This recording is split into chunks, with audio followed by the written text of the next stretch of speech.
आज हम करेंगे बच्चों क्लास 12 की बुक फर्स्ट पोल साइंस का chapter UN and its organisation. ठीक है, तो स्टार्ट करते हैं। यूएन की फुल फॉर्म है यूनाइटेड नेशंस और ये बना था सेकेंड वर्ल्ड वॉर के टाइम पे। सेकेंड वर्ल्ड वॉर कब हुई थी?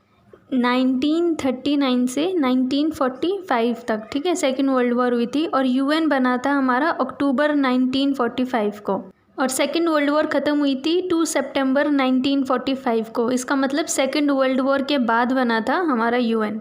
ठीक है, तो इस चैप्टर में हम पढ़ेंगे यूएन के बारे में, इंटरनेशनल ऑर्गेनाइजेशंस के बारे में, यूएन क्यों बना था उसके बारे में। तो देखो, यूएन का जो मेन ऑब्जेक्टिव है वो है पीस और सिक्योरिटी।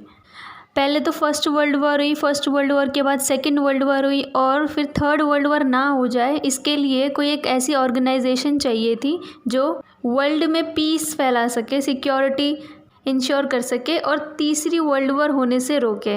तो इसीलिए एक ऑर्गेनाइजेशन ज़रूरी थी ऐसी, और वही ऑर्गेनाइजेशन थी यूएन। ठीक है, इससे थोड़ा पहले चलते हैं। इससे पहले एक और ऑर्गेनाइजेशन थी जो सेम चीज़ के लिए काम कर रही थी, वो है इंटरनेशनल डिस्प्यूट को सॉल्व करने के लिए, और वो ऑर्गेनाइजेशन थी लीग ऑफ नेशंस।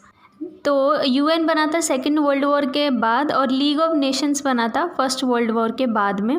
देखो, लीग ऑफ नेशंस जो है वो सेकेंड वर्ल्ड वॉर को नहीं रोक पाया था और इसीलिए सबको लगा कि एक और स्ट्रॉन्ग ऐसी ऑर्गेनाइजेशन की ज़रूरत है जो इससे ज़्यादा स्ट्रॉन्ग हो और इंश्योर कर सके पीस और सिक्योरिटी, और तभी जो है यूएन बना।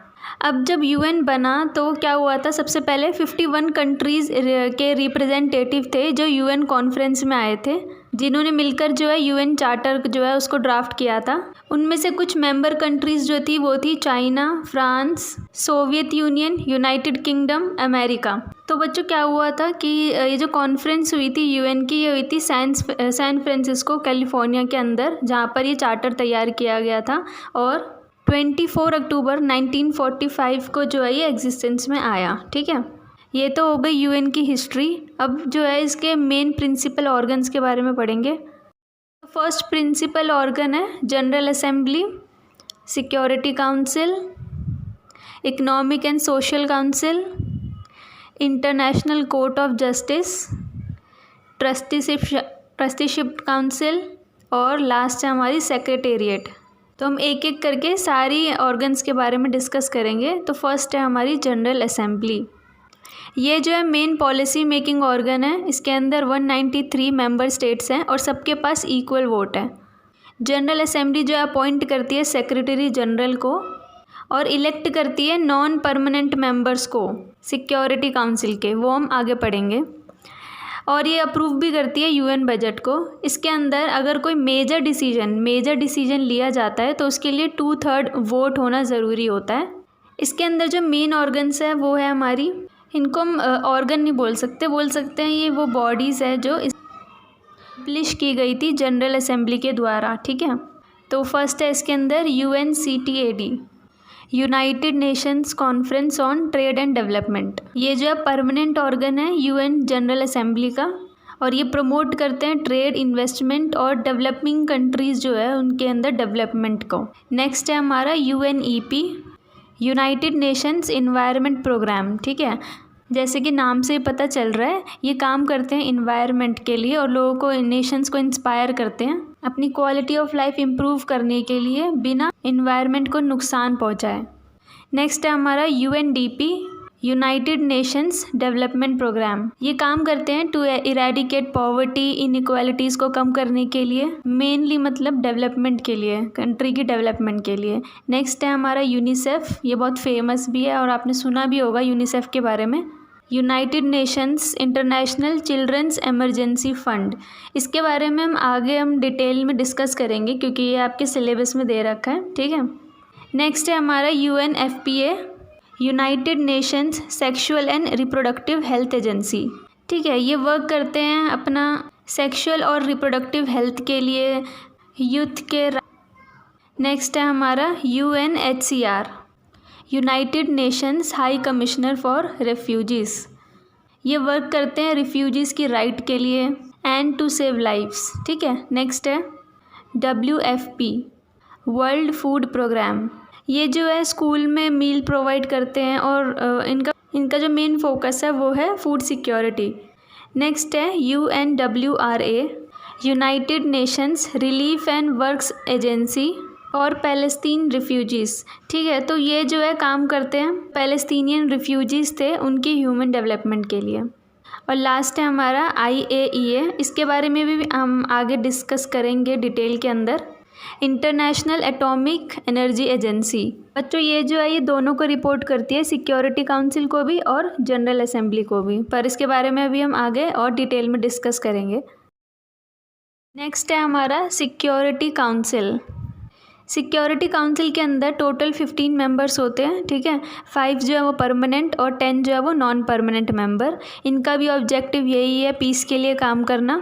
और ये क्या करते हैं, पार्टीज़ के बीच में अगर कोई डिस्प्यूट होता है तो वो सॉल्व करते हैं।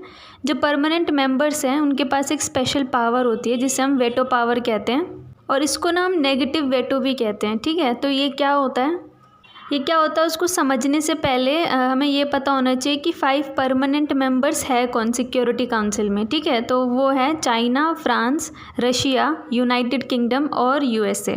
तो बच्चों नेगेटिव वेटो या वेटो पावर में क्या होता है, अगर कोई डिसीजन लिया जाता है और अगर ये 5 परमानेंट मेंबर से कोई भी नेगेटिव वोट दे देता है तो क्या होगा, वो डिसीजन या रेजोल्यूशन जो है वो अप्रूव नहीं होगा। ठीक है, तो क्या होता है, जब भी कोई डिसीजन लेना होता है तो 9 वोट्स लेना ज़रूरी होता है। ठीक है, तो 15 मेंबर्स में से अगर किसी भी परमानेंट मेंबर ने नेगेटिव वेटो दे दिया तो वो रेजोल्यूशन डिसीजन जो है वो अप्रूव नहीं होगा। ठीक है, लेकिन अगर मान लो कोई परमानेंट मेंबर है जो उस प्रपोज़ल से खुश भी नहीं है, डिसीजन नहीं लेना चाहता और वोटिंग भी नहीं करना चाहता, तो वो ऐसा कर सकता है। इस केस के अंदर भी जो डिसीजन है वो अप्रूव हो जाएगा अगर उनको टोटल 9 फेवरेबल वोट्स मिल गए तो जो ये 5 परमानेंट मेंबर्स हैं, चाइना, फ्रांस, रशिया, UK और USA, इन्होंने जो है ये राइट टू वीटो जो है वो यूज़ कर रखा है। तो क्वेश्चन यहाँ से ये बन सकता है कि किस परमानेंट मेंबर ने सबसे ज़्यादा जो है वेटो पावर का यूज़ किया है, तो आंसर हो जाएगा रशिया। ठीक है, रशिया ने जो है सबसे ज़्यादा वेटो पावर का यूज़ किया है। अब देखो बच्चों, ये जो वेटो पावर है जो स्पेशली सिर्फ परमानेंट मेंबर्स को मिली है, ये जो है डिबेट का टॉपिक रहा है। बच्चों एक और क्वेश्चन आ सकता है कि ये जो 5 मेंबर्स हैं यही क्यों परमानेंट मेंबर बने, तो उसका आंसर ये है कि जब सेकेंड वर्ल्ड वॉर ख़त्म हुई थी तो उसके इमीडिएटली बाद में ही मतलब जो पावरफुल जो कंट्रीज़ थी उस टाइम पे वो यही थी, चाइना, फ्रांस, UK, रशिया और US, और इसीलिए जो है ये परमानेंट मेंबर्स बने थे। हमारे जो प्रिंसिपल ऑर्गन है वो है इकोनॉमिक एंड सोशल काउंसिल। इसके जो मेंबर्स होते हैं वो जनरल असेंबली जो है इलेक्ट करती है। इसके अंदर 54 सीट्स होती है टोटल। इसके अंदर कुछ स्पेशलाइज्ड एजेंसीज होती है जैसे ILO, International Labour Organisation, FAO, Food and Security Organisation, UNESCO, Educational, Scientific and Cultural Organisation, इसके बारे में हम आगे डिटेल में पढ़ेंगे। WHO, वर्ल्ड हेल्थ ऑर्गेनाइजेशन, इसके बारे में भी आगे हम पढ़ेंगे। और IMF, इंटरनेशनल मॉनेटरी फंड, ये भी हम पढ़ेंगे। IMO, इंटरनेशनल मैरीटाइम ऑर्गेनाइजेशन, और WMO, वर्ल्ड मीटियोरोलॉजिकल ऑर्गेनाइजेशन, और ITU, इंटरनेशनल टेलीकम्युनिकेशन यूनियन। ठीक है, इसमें से हम ये जो ILO, यूनेस्को, WHO, IMF, इसको हम आगे डिटेल में पढ़ेंगे क्योंकि ये सिलेबस में है। ठीक है, नेक्स्ट जो हमारी ऑर्गेनाइजेशन है वो है ट्रस्टीशिप काउंसिल। बच्चों ये वाली जो ऑर्गन है ये 1 नवंबर 1994 को ही सस्पेंड हो गई थी। ठीक है, प्रिंसिपल ऑर्गन है international court of justice, ICJ। ये जो है मेन जुडिशियल ऑर्गन है UN की। ठीक है, अभी तक हमने जितनी भी प्रिंसिपल ऑर्गन्स पढ़ी है ना वो सारी अमेरिका के अंदर है, UN के न्यूयॉर्क के अंदर। लेकिन जो इंटरनेशनल कोर्ट ऑफ जस्टिस है सिर्फ यही एक ऐसी ऑर्गन है जो अमेरिका के अंदर इस्टेब्लिश नहीं है, ये जो है नीदरलैंड के अंदर है। ठीक है, और जैसे कि नाम से ही पता चल रहा है इनका काम क्या होता है, डिस्प्यूट्स को जो है सेटल करना अकॉर्डिंग टू इंटरनेशनल लॉज। इसके अंदर जो है 15 जजेस होते हैं जो 9 ईयर्स के लिए इलेक्ट किए जाते हैं जनरल असेंबली और सिक्योरिटी काउंसिल दोनों के द्वारा। ठीक है, ये कहाँ पर है बस ये याद कर लेना, ये कहाँ पर है, नीदरलैंड में, हेग के अंदर है। ठीक है, लास्ट हमारी ऑर्गेनाइजेशन ऑर्गन है सेक्रेटेरिएट।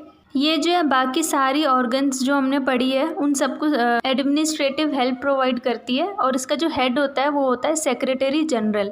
सेक्रेटरी जनरल को अपॉइंट कौन करता है? वो करता है जनरल असेंबली सिक्योरिटी काउंसिल की रिकमेंडेशन के ऊपर, ठीक है, और वो काम करते हैं 5 ईयर के लिए। अब इसमें से क्वेश्चन ये आ सकता है अभी करंट सेक्रेटरी जनरल कौन है? तो जो एंटोनियो गटर्स हैं वो जो है अभी प्रेजेंट सेक्रेटरी जनरल हैं, ठीक है।